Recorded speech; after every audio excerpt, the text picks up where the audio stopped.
Hello, this is the Spring Flood Outlook number 2, issued March 6, 2014. I'm Mike Welvert with the National Weather Service in La Crosse, Wisconsin, and we will discuss the spring flood snowmelt potential for 2014. Not a whole lot has changed since the outlook I issued a couple of weeks ago on February 20th. Overall, the flood risk is slightly above normal for parts of Wisconsin, much of the state actually, and slightly below normal for parts of southeast Minnesota and northeast Iowa. We'll discuss briefly the spring flood long-range probabilistic outlooks, and we'll also talk about how the amount of flooding that we get will depend greatly on how the snow melts, as well as any ice action from all the ice that's accumulated on our lakes and rivers. Just some background information. It's been pretty dry through the fall. There were drought conditions in many areas, if you recall, and therefore creeks and streams were running low, and many of the storage area, including swamps, marshes, ponds, etc., those were all very low as well. So there is some room for the snow to, the runoff from the snow melt to accumulate in those storage areas. The winter, here's a big shocker, has been pretty cold. The precipitation's been just a little bit above normal. We did have snow pretty early in the year, but it hasn't been particularly deep or dense through most of the winter, although that did change here in the last couple of days. And the snowfall, of course, is lingering much longer than what we typically see in the spring, so we're going to have to pay attention to that. The frost is deeper than normal across the region. Frost depth currently ranging from 2 or 3 feet to as much as 5 feet in some areas. The frost is deepest where there's little or no snow cover, such as areas where there's plowing done, like roads or parking lots, or areas where the snow is blown clear, like a large field or something. The frost depth is less where the snow is deeper, and it's providing an insulating effect. We also have quite a bit of river ice this year. It's thicker and more widespread than most years. So we're going to have to watch out for the potential of ice jams as the ice breaks up here this spring. If you happen to observe any ice jam problems on a creek or a river near you, please report that to the Weather Service immediately. Liquid precipitation amounts and seasonal snowfall amounts since fall have been ranging between 100 or 125% of normal, maybe 150% in some spots. It seems like more than that, but most of the snow events we've had have been virtually pretty small. We did have quite a bit of water added to the snowpack on February 20th with the storm, and I did not include on the slide here, but we did have a snowstorm on the 4th of March here that did drop quite a bit of snow across parts of southeast Minnesota into northeast Iowa. And once again, temperatures below normal all winter, especially December through February and now into early March as well, especially the last 6 weeks. We'll show some graphics of all this information. Let's look first at the snowfall. This is a seasonal snowfall map, both of the maps here. On the left is the accumulated snowfall departure from mean, so it would be the difference from what would be normal. And if you look at the chart, the greens indicate, the really light green is 0 to 10%, and that's centered around La Crosse and into parts of southwest Wisconsin. We do have as high as 20 to 30%, which would be far southern part of our forecast area, which would be eastern Iowa and southern tip of Wisconsin, I guess, and then also up into western and northwest Wisconsin. If you look at that in the percent of the mean in the right graphic, you can shows the percentiles.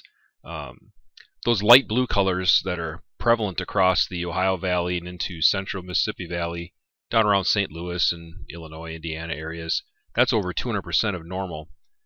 For our area, it's much closer to the 100 to maybe 150% of normal. A few spots as high as 175% of normal. So basically what this is telling you is the snowfall has been near normal or maybe just slightly above normal. Seasonal temperatures, no surprise here. It's been pretty cold through the winter. Taking a look, the left graphic is December. Shows us anywhere from 3 degrees below normal to as much as 8 degrees below normal. Further north, those temperatures as much as 10 or even 15 degrees below normal.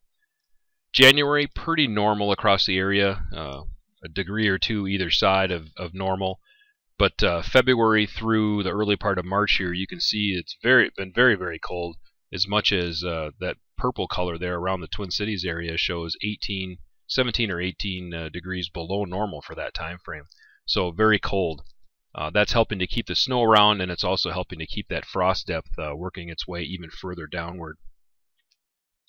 Taking a look at what we can expect out into the future, the 8 to 14 day outlook, this was issued in the 5th of March here, so just a few days ago. The probabilities for below normal temperatures in the upper left look like they're centered on the Great Lakes area, and our neck of the woods is still in the below normal regime, so it looks like we're going to stay in this cool pattern. Although we will see some warm-ups, it looks like overall we're going to be below the normal. Normals for this time of year are increasing to highs up in the lower 40s now, and we haven't seen that for a while. The lower right shows the precipitation, and we're kind of in the below normal precipitation area, although it's pretty close to what we consider neutral, meaning there's no clear signal whether it'll be above or below normal. So maybe colder and maybe just a little below normal for precip for the next 2 weeks. Looking out for the rest of the month of March, the 30-day outlook shows the area pretty solidly in the best chances of being below normal. So I would expect, although we'll see some warm-ups, I would expect that overall we're going to be below normal through the month of March. In the lower right shows the precipitation probabilities, and it looks like we're going to be below normal in the precipitation. So cool and dry is the signal for the month of March. Take a look at what we have on the ground right now. These two images are from the National Operational Hydrologic Remote Sensing Center that's located up in the Twin Cities area. First, in the upper left, that shows the snow depth, and if you see those green colors in there, that's indicative of the heavy snow that we got here on Monday the 4th here in the La Crosse or southeast Minnesota area in a band. We had quite a bit of snowfall there, so those greens are over 24 inches of snow, running from just north of Austin to the south of the Rochester area and down toward Decorah, Iowa. Also some amounts of 24 inches or more well up into the northern part of Wisconsin.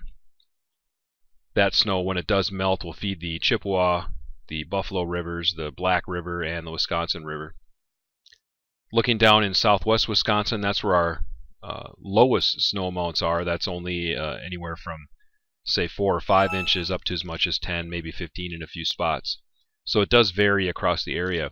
The lower right graphic shows that water content that's in the snow. And if you look closely at the legend there are some pockets in southeast Minnesota of as much as 6 inches of liquid water contained in that snowpack. Most of the area, however, is in that 3 to 4 inch range, and that's fairly typical for a spring. Although when you get those pockets up around 6, that's a little bit higher than normal. Again, the lowest water content in southwest Wisconsin, less than 2 inches in those lighter colors down there. So let's take a look now at some of the actual forecasts and probabilistic outlooks for the area. First of all, in the broad view, the chance for flooding, if you look in the upper left, is the minor flood category. So those colored triangles there, or diamonds I guess they are, if you look at those and color code off the scale on the lower left, you can see that for most areas the chance of reaching minor flood is somewhere, the green would be 20 to 40%, the yellow would be 40 to 60%, and we have a few that are in that orange and even red category. So there are some chances for minor flooding. But if you look at the moderate and especially the major, you'll see that those chances for flooding are much lower.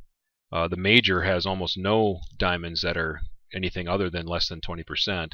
Most of those are less than 5% actually. Looking at the moderate, there's just a handful that show an enhanced risk of flooding, and we'll look at some of the specific numbers here shortly. Overall, what this is telling me is the chances of flooding are there, but if we do get flooding, it's most likely going to be of the minor variety when you're talking strictly the snow melt here and ice jam potential. Taking a look at it just another way here, this is a graphic that shows the 50% chance or greater of reaching a particular flood level. Anything you see in green here, there's less than a 50% chance for minor flooding across the area. If you see an orange circle there, there's a 50% chance or greater of reaching the minor flood level. Any that you see that are red are 50% chance or greater of reaching the moderate level, and then any purples would be major flooding. There's only one there, and that shows around Portage, Wisconsin area. So overall, if you take a look at this in general, there's a lot of green circles along and west of the Mississippi and a lot more color to the east of the Mississippi. So the flood risk is a little higher in Wisconsin than elsewhere across the region. Off of our Advanced Hydrologic Prediction Service webpage, you can go there and you can click on any individual symbol that you see there to get specific information. The model runs now run from March 10th through June 2nd. Based on conditions from March 3rd, and again, this is a 60-year statistical analysis that goes into producing these graphics. We'll start first in Austin, Minnesota is on the left. Just a brief explanation of the graphics. The blue line is categorized, it's called HS, which stands for historical simulation. That means in a typical year with everything being normal, that would be your normal chance for flooding, if you look at that line. And when you look at the black, that's called conditional simulation. That takes into account the current conditions, so the actual snowpack out there, the frost that's out there, what we're expecting for temperatures, etc. So when you factor all that in, you can see Austin is pretty close to normal for its threat for any flooding. When you look at the actual numbers, less than a 5% chance of reaching flooding at Austin this spring, strictly off the snowmelt. For La Crosse on the right side, it's a little bit above normal when you look at the two lines together for the lower amounts, and then it's about normal when you reach flood level and get into that moderate and major category. So for La Crosse, a chance for minor flooding is about 49%, about a 21% chance of reaching the moderate level, and less than 5% of reaching major this year. On the left here is Rochester, Minnesota. It shows a little bit above the historical average. The black line is a little bit above, but still the chance for flooding is pretty minimal, only about a 26% chance of minor flooding in Rochester, and less than 5% of getting any higher than that. On the Mississippi at Wabasha, the right image there shows the chance for minor flooding is about 84%, so it looks like a pretty good chance for seeing at least some minor flooding on the Mississippi and the Wabasha area, but very low chances for the moderate or major levels at Wabasha. Now we'll go into Wisconsin a little bit. On the left is Black River Falls. Shows the black line is noticeably higher than the historical blue lines there. About a 90% chance for reaching minor flooding in Black River Falls, about a 55% chance for moderate, so we'll have to watch out on the Black River. If you recall, there was all that snowpack across northern Wisconsin that does have to melt and come downstream. 13% chance of reaching major flood stage there. If you look at the Gaze Mills graphic on the right, about an 83% chance of reaching that minor level, so I would expect some minor flooding along the Kickapoo this year. But reaching the moderate or major levels, much lower chances. So minus the graphics, we'll just take a look at some of those numbers for other cities around the area. First in southeast Minnesota, Houston, very low chances for minor flooding, about 7% is all. Really not much risk of moderate or major flooding anywhere in southeast Minnesota. Lanesboro, less than 5% reaching minor. Zumbro Falls only about 9%, so not a whole lot of a risk in the southeast Minnesota areas. Down in northeast Iowa, very similar there. For Decorah, less than 5% chance of reaching minor. Dorchester, about a 38% chance of reaching the minor flood stage, which is about 14 there. At Elkader on the Turkey River, 46% chance of reaching that 12-foot flood stage, only a 12% chance of reaching 16. And then for Garber, again, low chances, about 18% of reaching flood stage and 12% of reaching the moderate level. Going over into Wisconsin now, you can see the chances are much higher there, owing to the snowpack and more water there. Black River Falls, 90% chance of reaching the flood stage of 47, 55 of reaching moderate level. The Trempealeau River at Dodge, it's a greater than 90% chance of reaching minor flooding, so it's almost a sure thing that there'll be at least some minor flooding on the Trempealeau River around the Dodge area. For Reedstown on the Kickapoo, about a 60% chance, and for Steuben, about a 63% chance of reaching that minor level. And finally, we'll take a look at some of the sites on the Mississippi. At Lake City, about a 24% chance for minor. At Winona, about a 53% chance. La Crosse, very similar, 49% chance of reaching minor flood level. And then down at McGregor, where the Wisconsin River dumps in, the chances go up a little bit. 84% chance of reaching minor flood stage there, and 24% of reaching moderate levels. So we will have to kind of monitor how water comes through the Mississippi as well as the Wisconsin, and as they come through and gather together there around Prairie du Chien and McGregor. Some factors that will impact the flooding here and how it actually plays out this spring. Of course, any additional precipitation we get, that only adds to how much water is available to run off. In March, we average around 2 inches or so of liquid water. In April, around 3 inches. Of course, when you start talking about rainstorms, you can get that in one day, so we'll have to watch out for how the rain falls. Again, our outlook calling for below normal precipitation through the month of March. The type of melt plays a big role. If we get a slow melt, that means little or no snow or rain, drier humidity, temperatures stay in the 30s or lower 40s during the day, so allows for a little melting, but then at night it freezes up again. That'll shut down the melting process, so it allows the water that melts during the day to run downstream, and then you turn it off, and then that exits the area, so you can add more water the next day, and that really limits your flooding potential. The opposite of that would be a rapid melt. Temperatures jump up into the 40s or even as high as the 60s, and you might throw some thunderstorm rains on top of that. That would be the worst case scenario, where you're adding a whole bunch of water to already having water on the ground, and that would increase the flood risk substantially, so we'll have to watch out for that. Now, a delayed thaw like we're having this year, we had that last year as well, the longer we hold on to this snowpack and the cold temperatures, the greater the likelihood that we're going to see a rapid warm-up, because spring is coming at some point, and we're going to see those temperatures jump up. So the longer we hold on to the cold and the snow, the more likely it is that we'll see a rapid melt. So we'll have to pay attention on how it does melt eventually. That'll play into the risk. Frost depth across the region, as I mentioned, is deeper than normal.